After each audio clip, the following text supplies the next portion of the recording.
Hello dear students, today let's understand within few minutes how to draw schematic diagram of skeletal muscle with HNE pencil. This one is the longitudinal section and this one is the transverse section of the skeletal muscle. In some of the slide preparation like tongue, you can see the longitudinal section and transverse section in the same slide. Now when we say longitudinal section, the section is taken along the length of the muscle, and in that section you will see the parallel running muscle fiber in this way, while when the section is taken transversely, you will see the muscle fibers, they are arranged in the muscle fasciculi or bundles of the muscles, which is covered by the connective tissue.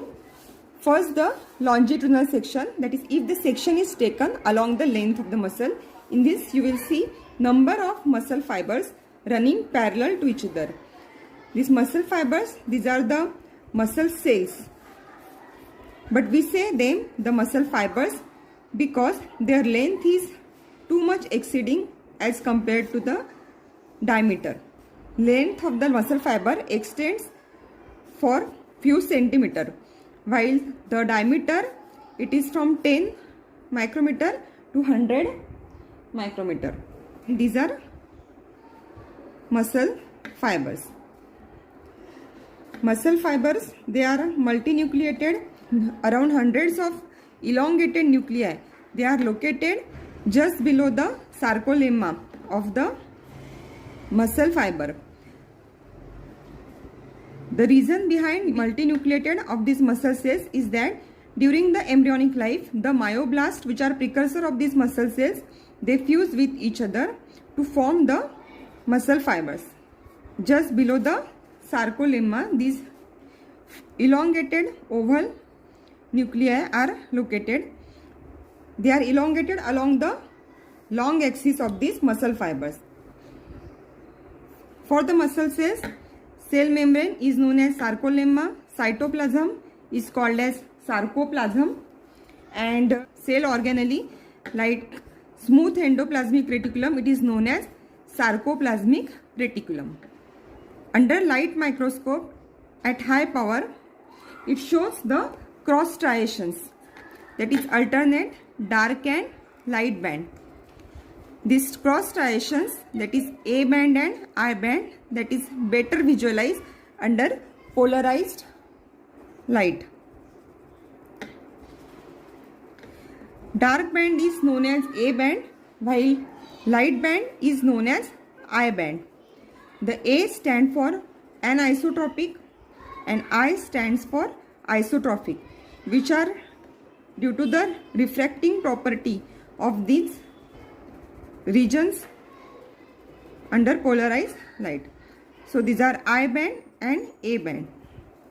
At the center of light band, you can see a faint line, that is the Z line, while at the center of A band, that is dark band, we will find the lighter zone, that is the H zone, and the line at the center of this A band, it is the M band.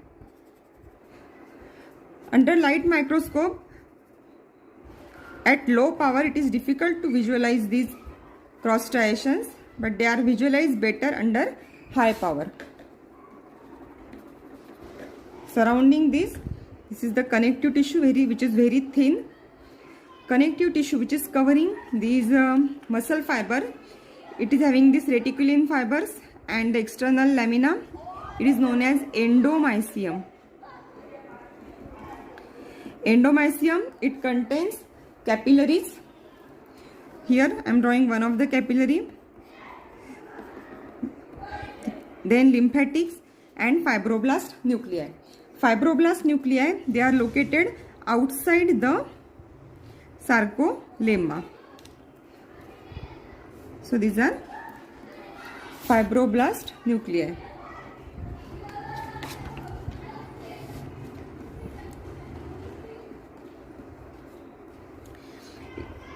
The satellite cells are the cells present in the endomysium which are the stem cell, and they are having the regenerative property. And these are, you can see, cross striations.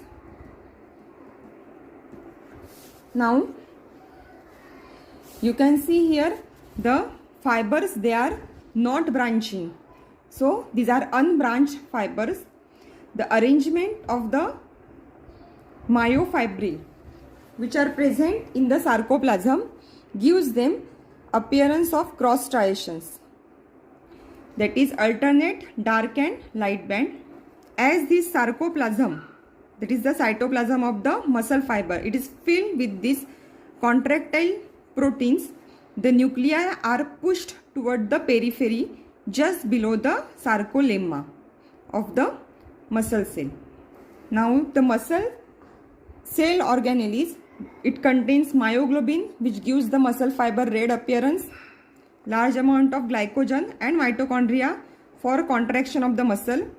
The sarcolemma, that is the cell wall of this muscle fiber, it dips inside to form the T-tubules. T-tubules, along with the terminal cistern of the sarcoplasmic reticulum, it forms the triads. These myofibrils, these are actin and myosin filaments.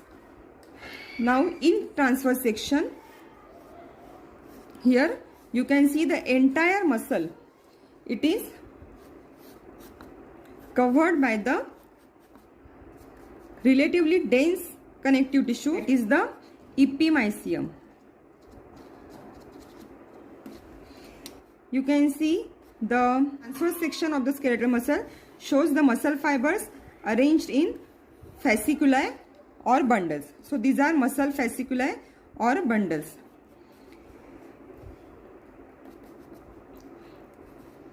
These are number of muscle fibers. So here intrafascicular connective tissue, that is the perimysium here. So this intrafascicular connective tissue is perimysium. Now each and every fiber of these muscle fasciculi, they are also covered by the very thin connective tissue, that is the formed by reticulin fibers and the external lamina, that is known as endomysium. This endomysium we have seen in the previous diagram covering each and every muscle fiber. So this is endomysium, this is perimysium between the fasciculi, that is bundles of muscle fibers, and this is epimysium covering entire muscle. Now in section you can see the cytoplasm is quite acidophilic. This is because these myofibrils are there which are filling these muscle cells or muscle fibers. So these are myofibrils, nuclei of the muscle cells. In transverse section, as these muscle fibers, they are cylindrical, they are appearing somewhat rounded. Myofibrils, which are filling these muscle cells.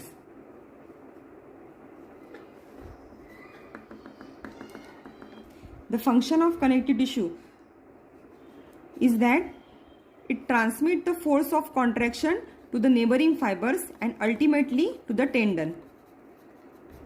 As well as this connective tissue has important function of carrying the blood vessels, capillaries.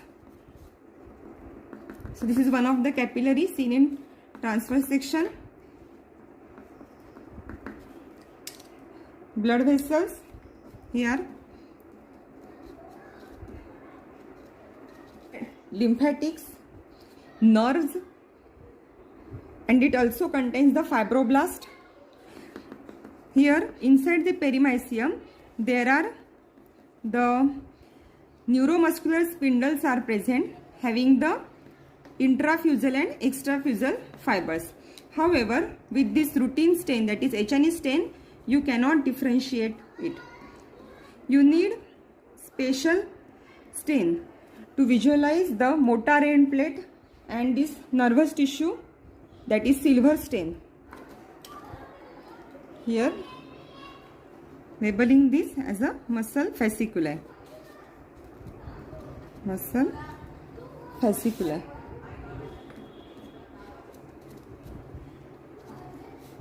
So this is about section of skeletal muscle. Now we know that under light microscope, the muscle cell, that is skeletal muscle, it shows striation, that is alternate dark and light band. So this is the dark band here and this is the light band. At the center of light band there is Z line. Here this is the Z line and this is the dark band. The dark band, it shows the H zone, which is lighter band inside the A band, that is dark band. At the center of A band there is M line. Now sarcomere is the part of the myofibril which is between two consecutive Z lines. So this region, this is the sarcomere. It is the basic, or you can say it is a fundamental contractile unit of the muscle fiber. To the Z line, the actin filament, that is the thin filaments, they are attached. Has free end and attached end. Free end, it is intermingling with this dark band. Free end, it is intermingling with the myosin filament, while attached end is to the Z line. So this is actin filament, while the myosin filament, here you can see this is the thick filament around 12 micrometer in diameter, while actin filament it is 8 micrometer in diameter. This thick filament, the width of the dark band is equal to the length of the myosin filament. During contraction, dark band do not changes its width, while the light band, it reduces in the width.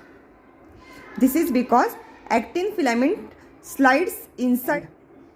As a result, H zone, here the zone which is not, in which there is not intermingling of actin and myosin filament, so it reduces in contracted state as the actin filament slides inside the myosin filament during contraction.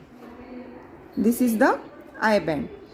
The A and I band are better visualized under polarized light.